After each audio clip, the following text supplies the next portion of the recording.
Hello, good evening, and we are back again for another segment of MCO at Home. And this evening we have a very, very special guest. Uh, we have all seen and heard of Nale Nasi Lemak. It's one of my absolute favorites with its Nale sauce, muah, great. And we have the privilege of having the founder of Nale with us. And I'm proud to introduce you to Mr. Andreas Domingo, its founder. Welcome, Andreas. Hi. Hi. Good evening, Dato' Bruce. Right. Okay. Okay. The Great. man behind one of the most delicious nasi lemak, which is a Malaysian brand, our heritage. Can you tell us a little bit about yourself and the background and the story behind Nale? How you found this Nale nasi lemak, and what does it stand for, Nale? Okay.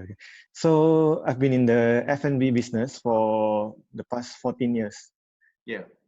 Mainly on campus. So I have this brand called the Lunchbox in the on campus. So it's called.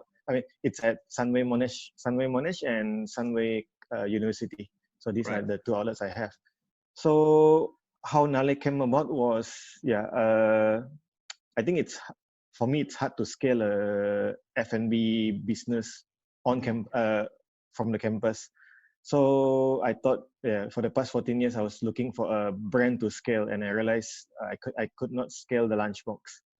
Why can't you scale a Lunchbox at a university or institution setting? Okay, so this is only my theory, but I've been doing a lot of research and seeing around.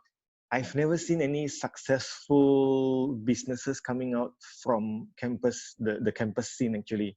Some of them get trapped until they are very old, 30, 40 years old. And because, see, one thing about campus business is you have to constantly change your menu, which is one of the biggest pain in F&B.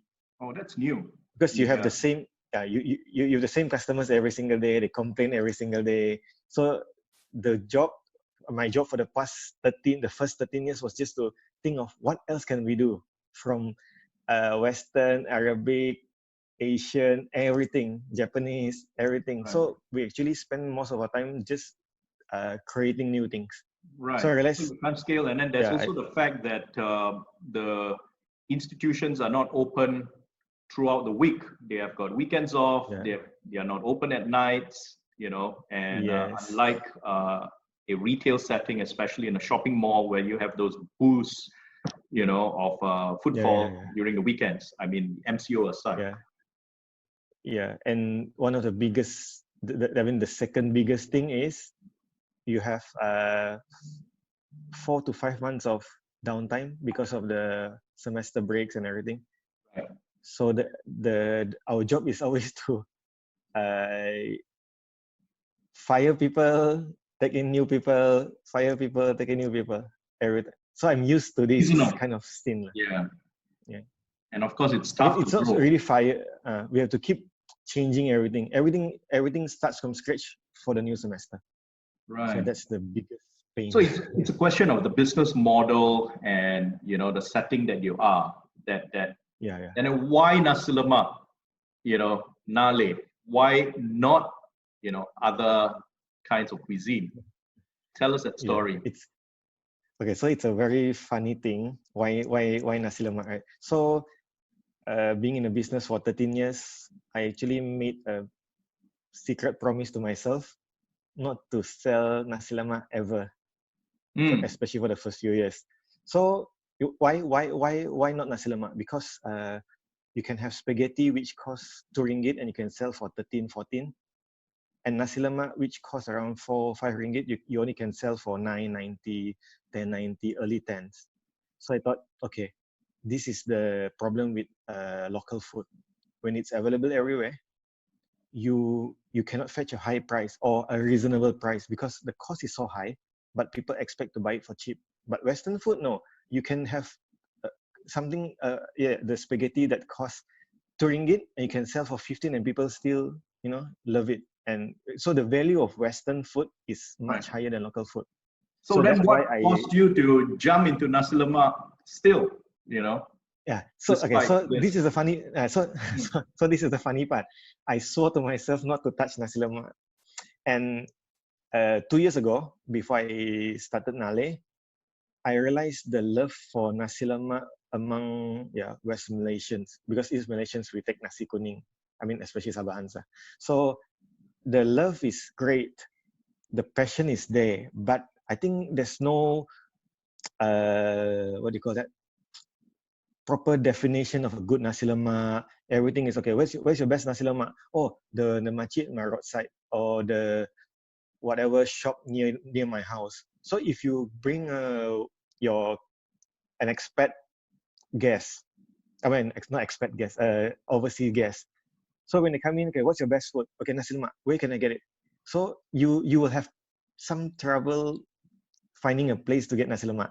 So the safest place is Madam Kwan, which is actually not a nasi lemak specialty store. It sells all Malaysian food. So like Indonesia, if you say, okay, I want to go to the best nasi padang, so they bring you to the best nasi padang. It could be a high-end area or very low-end area. There are choices. But for nasi lemak, if let's say I ask you a question now, where do you bring your guests? First thing, Village Park, Madam Kwan's. So it's really not a common okay, where do you get the best chicken? KFC Texas. But here it's very how do you call it? So you're There's saying no common despite answer. Madam Kwan's and the village parks and the sakuras, there's still a space for a, a specialist nasi Yeah, lemak actually where yes. people will Yeah, go to, especially right? yeah. Because Madam Kwan doesn't really stand for nasi lemak. Sakura So doesn't what's so stand for nasi lemak. special about Nale's nasi lemak? I mean, Nale sauce, it's my personal favorite, but it's not exactly a necessary ingredient in any nasi lemak. You still have your sambals, your cucumber, and your meats and your rice. Yeah. So what's so special about Nale? Okay, so uh, I actually took the risk of trying to make something common and familiar and something you can find everywhere and make it different. So I did my own research for the past 2 years. What I found out was, yes, nasi lemak is good everywhere, here and there. But for me, okay, so this Nale is built from my own personal preference. I'm a very picky eater. I'm very critical of food, especially when I'm doing food. So I realized that every time I go eat nasi lemak, there's no satisfaction at the end. It could be nice and everything, but it's not like, okay, very full, very satisfied, very, like I can say, okay, the best meal ever, like really there. But Period. Okay. so this is my personal preference. So Right. So when did Nale open? I think it was sometime late last year. September last year. Yes, September last year. And how was reception been to Nale Nasi Lemak? And where is that? Okay, so I created Nale Nasi Lemak in Central ICT Shah Alam, which a lot of people actually wondered why. But yeah, I took the decision, so I have to bear with whatever I decided. So it's not exactly an ideal place for me. I could have made the wrong decision, but nobody knows till today whether it's right or wrong. But so in Central ICT, so as usual, one of the biggest thing for nasi lemak is when you go to the mall, you will actually pick all other food other than nasi lemak, because you can find nasi lemak everywhere. So in the beginning, people were quite skeptical to come in. So why should I come into another nasi lemak store? Right. So you normal. something about bringing expatriate guests or overseas guests, people who Yeah. want to really taste the authentic nasi lemak somewhere. And Shah Alam isn't exactly the first place that comes to mind, right? We will imagine somewhere more touristy. So why did you go there, and what's the thinking behind it? And more importantly, how's the reception been since you opened last year in September? In terms of sales, in terms of customer response, do share. Okay, so yeah, as I said, people were skeptical to come in because why eat nasi lemak in a shopping mall? But I think as the brand grew for the past 6 months, people kept spreading the word. I think people knew that there's something different in Nale. So the difference would be, okay, so you get your basic package in for the nasi lemak lah, your ayam goreng berempah and everything, but we are actually famous for our grilled chicken. That's number one, because when you think nasi lemak, you always think, okay, nasi lemak ayam goreng berempah. That's the main thing. You don't really think of any other things other than that fried chicken. So I thought, okay, to be different, I have to create something different. But I didn't really create something different. I've been doing this grilled chicken for the past 7-8 years actually. That's why I thought, okay, I've created the sauce for around almost for more than 10 years, and I got this grilled chicken to go with. So what's the best combination to bring this food up to the public? So yeah, that's why I latch on the brand of nasi lemak. So local flavors plus nasi lemak, it creates a combination of something very unique lah. So my Nale sauce is something that you would never be able to find anywhere else. It's one of a kind. So you see, what makes people attracted would be, okay, nasi lemak normal. So we have the grilled chicken, which is, okay, something different. Maybe you want something healthier. So grilled chicken is one thing. Then if you pair it with a sauce, it gives you another dimension of flavors. So for me, how I came up with this thing was, you see, when you eat banana leaf rice, most of the time you are super full, very satisfied. Like you can say, okay, best meal ever, those kind of feeling, but not with nasi lemak. So I realized one thing. I mean, the secret thing to here is actually having gravies in your food. Yep. If you have sambals might not be able to, like, make you eat with a lot of rice. So I realized gravy is the key towards a satisfactory meal.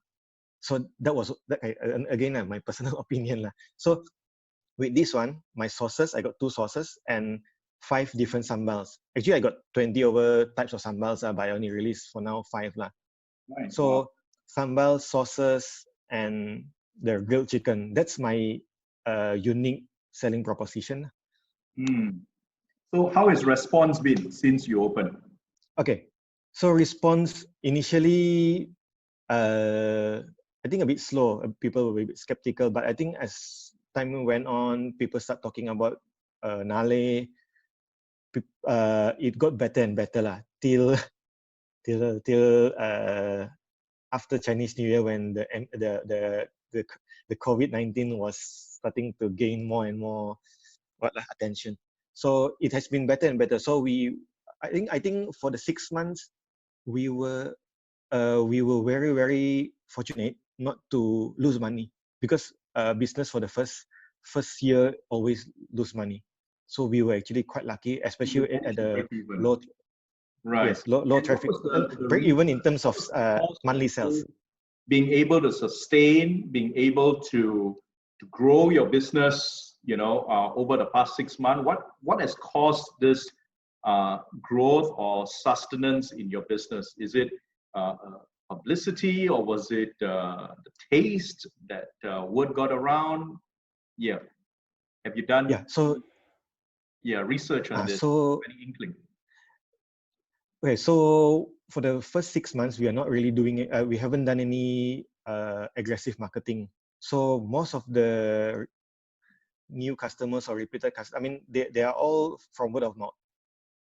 Word of mouth, and of course, natural footfall into the mall. Natural footfall. That's why we're gaining traction actually. Very interesting. I remembered I went to your restaurant in ICT. I think within a first week of its opening, and we did discuss about delivery, takeaway. Yes. And you said you weren't ready, and you mentioned earlier about the COVID-19 pandemic, and right now we're in the midst of a movement control order. And that was when I saw Nale jumping into this delivery bandwagon. why didn't you do it earlier? Do you regret not doing it earlier? And how did you plunge into food delivery right now? Tell us that experience ever since the Okay. start or the days before the MCO. Okay. So if you ask me the question, do I regret not doing it earlier? Definitely yes. So this MCO taught me a lot of things, Right. which I'm happy. I mean, so this MCO has come good for me actually. It has taught me a lot of things. So if it has never happened, I would have learned so much. But I'm loving this thing actually.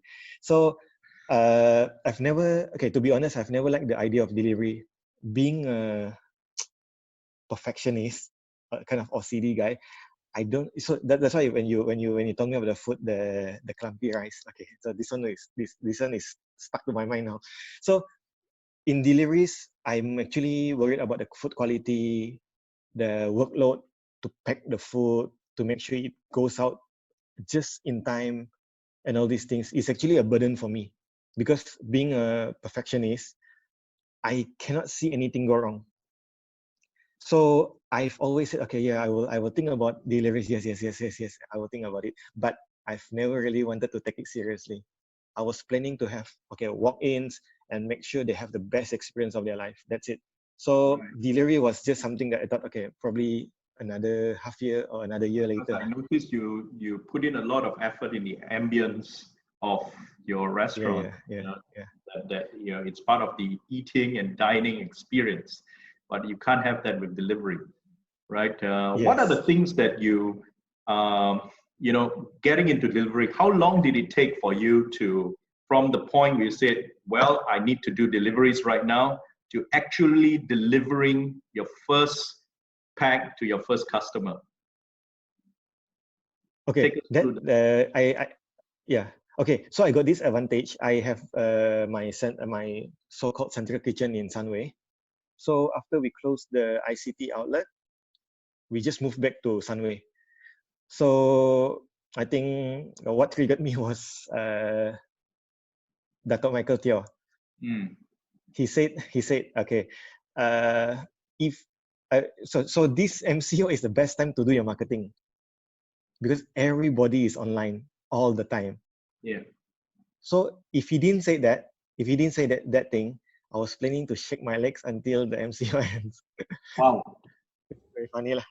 So after he said that, I said, okay, if not now, which is the best time, whenever I will do it. So I thought, okay, let's do this. So the next day we started, I told a few friends, we started because the good thing about it is I have the kitchen and I've been running deliveries for my other outlet through Grab and Foodpanda for quite a while.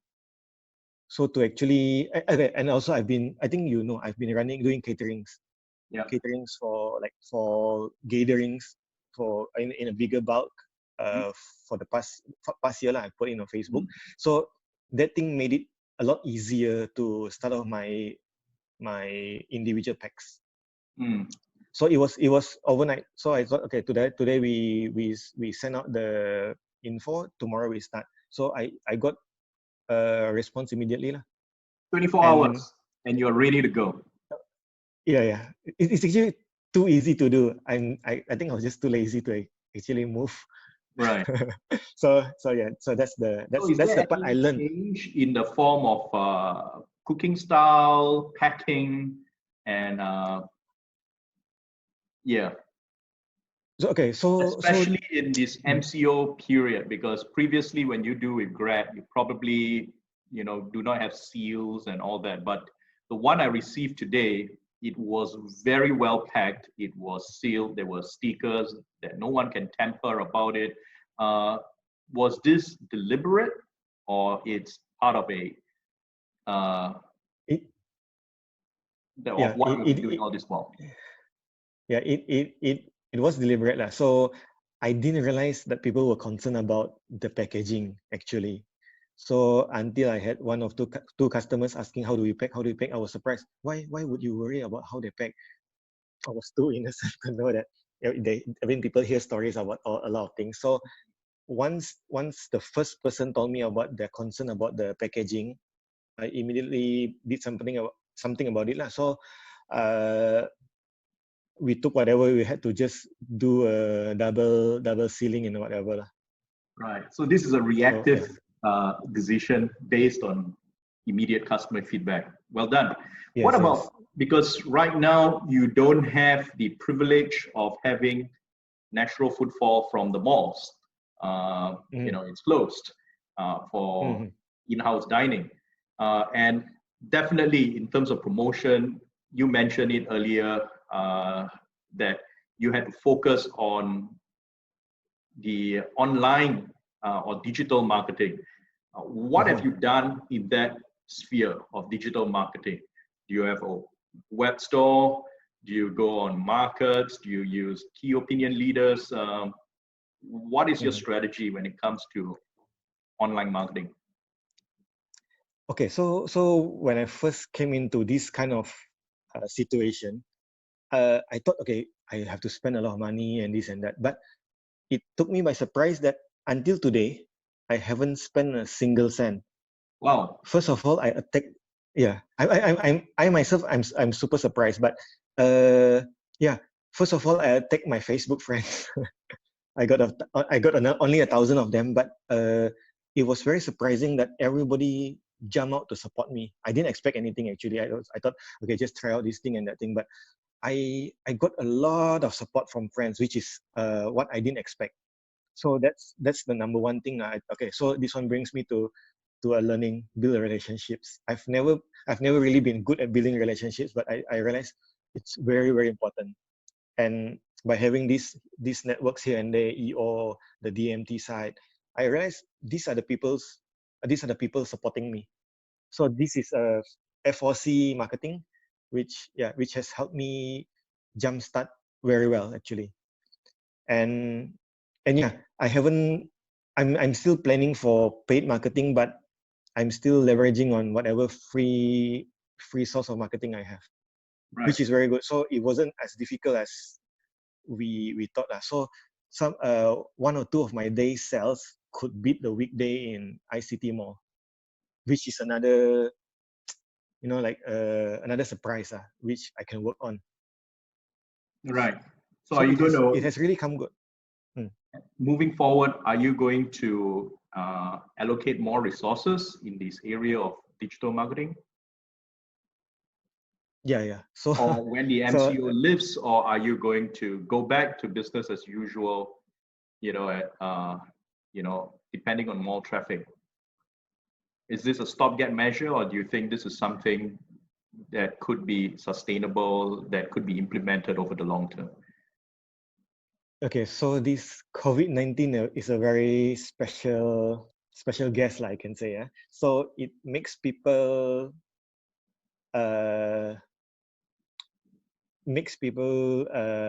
decide on things fast, and it could, fast and permanent. So COVID-19 actually woke up a lot of people, including myself. I'm a stubborn guy, so I actually refuse to do deliveries. Even though I keep telling people, yes, I will do that, as I mentioned earlier. So COVID-19 changed the whole game. So now I have to be honest, instead of having 100 outlets in 10 years, you'll be probably 1,000 ghost kitchen in 10 years. Wow. So that's the thing I learned. Yeah. Yeah, it's so just and about even since yeah, so it has changed everything. So it would reduce my capex by a lot. And I think things will, I have to work on packaging and everything, but I think, yeah, that could be the only way to go. Right. It's not really an option. How about your staff and employee relations? What do you do with the waiters who are now not working right now due to the MCO? Have you repurposed them, or are you going to shrink the size of your force? What are your plans there? Okay, so as I told you, MCO has been very different for me. I think from the first day itself, I've never really complained, as in what would happen, what would happen. I've just been waiting around because I've been lucky also. For my other two outlets, we joined force and run these deliveries, and we still have students in the hostel actually. So that's my lucky break actually. Right. So business is a bit slower, but it's running as usual. I can actually pay all of my staff. And for the other side, for Nale, actually, I think we will actually try our best to pay as much as we can. As in, they won't really feel the effect. If possible, we will pay them full. So I'm not too worried because I think as a smaller size business, we could afford to pay, to actually sacrifice a bit and pay them as much as we can. That means we won't actually fire if possible, and we won't cut their pay by a big amount. But it's still, we're still in discussion. So the ideal is we don't have to cut off anybody and we don't have to cut anybody's pay. Ideal. But what about repurposing or reskilling them? Some of them may be good at digital marketing, you know, or they could do deliveries, or, you know, what are your thoughts on that? At the moment, I haven't thought of this because we have lots of rank and file staff. We don't really have mid-tier management staff. Right. So that's a part where we have to just make full use of them, get in as many orders as we can, and just do whatever. So that's why I'm doing all the marketing and everything, and getting in as many orders as I can. So at the moment, it's running okay lah. Okay, so this is tied you, and we have just crossed the halfway mark of our MCO, provided that there's no further extension. So what are your plans right now with the remainder of this MCO, and what are your strategies and tactics moving forward, you know, as the MCO is lifted and we try and recover and get our economy back together before riding on the next wave? So what are your plans moving forward for the Nale brand? Okay. So as we discussed earlier, I think we basically got no options, because I think the distancing will, even after MCO, it will still carry on for at least 6 months to a year. Yeah. So I think, yeah, deliveries and whatever delivered food either you send it in catering style or lunchbox style, it's actually the only way to go for now. So I think change of plans, we will be fully focused on deliveries, marketing it, building a lot, as many ghost kitchens as we can. So at this point of time, we are already discussing with other F&B owners to actually build ghost kitchens. So hopefully within like a month or two, we get a place, we get the delivery, the logistics up, and we can start as soon as possible, because we don't have to do those interior design and everything. We just get the kitchen up, put in equipments, and we run. How about focusing on your food? You've got 20 sauces yet to be released. You know, how about expanding on your menu, even for delivery? So I think, okay, you see, I've already done Shah Alam part, where response, you see, okay, Shah Alam is a very different market. So being there 6 months, response has been, I can say slow not up to expectation, even though it's not so bad, but it would take quite a bit of time to actually gain traction from this kind of area. Because I think, just put it straightforward, spending power at Shah Alam Klang and the KL city, it's very different. So for Shah Alam Klang, they spend around 10 to 15, which is not in my range of food. KL 15 to 25 is not a problem. So these 2 weeks running deliveries, I realized that getting that hype up is much faster than Shah Alam. So our focus will be towards, maybe later on I open in Taman Tun, Damansara area. So that will be where I speed up my marketing process and everything. So that's where majority of my customers are actually. How much have you invested in business intelligence? Because very obvious, when you go into deliveries, you're going to online orders, you're going to have loads of data that you're going to receive. And what you mentioned about the taste buds of people in Kuala Lumpur, the purchasing power of people in other parts of town, you need to be analyzing those data. Do you have any plans on adopting some form of business intelligence as you embark on your digital journey? I haven't really thought of that, because now even taking orders now is manual.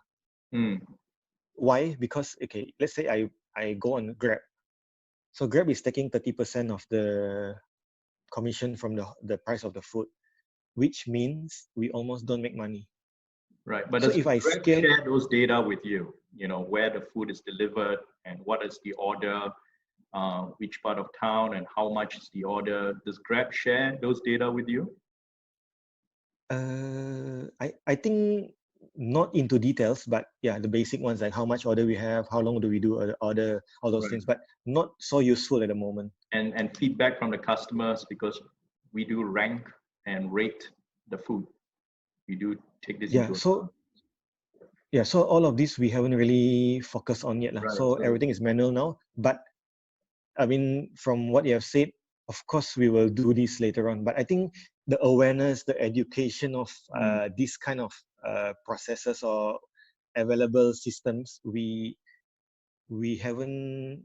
It's not out there lah. So that it means that a lot of F&B owners, they just focus on sending out the food. They not really into data analytics actually. Right. Okay. Final two questions. We're coming to the end of this program. You are talking about delivery, and I can't help but notice that nasi lemak seems to be one of the official cuisine of Malaysia, right?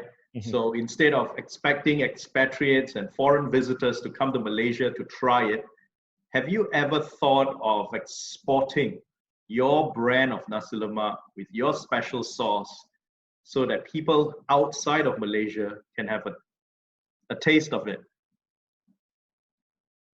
Yes. So Nale was created with the mission to expand overseas. So it was supposed to be a global brand. I mean, it still will. I mean, the plan is still like that. It's just a different, how do you call that? Instead of outlets and physical outlets, it will be more to products, as in packaged products, maybe frozen, ready to eat kind of products. So it's a different direction, I think, because I think after this COVID-19, everybody will be always on their toes to prepare for another wave of change. So this is a very good change. So now we are prepared for any kind of change. So what happens when you've got to innovate as you move along? Yeah. Because so for those who refuse, what is your advice for budding F&B operators right now? You know, what is your message for them to start quickly, survive, and scale fast? Okay, so from what I've learned, this is an advice for myself actually. So from what I've learned throughout this MCO was, when you build a business, you don't build it for the sake of building it. That means you just go into a crowded place, get whatever spillover of customers and just make money from there. People say location, but now we don't have a location. So I've learned a very, very important thing. When you build brands and build customer relationships and everything, you win the game. You see what's happening to Kyochon, Burger Lab.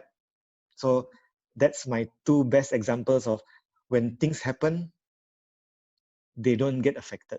I mean, from my observation of bigger brands, they actually do better than pre-COVID, which is why it's very important to build a brand and build a proper relationship business rather than just, okay, I know how to cook, I sell my food, that's it.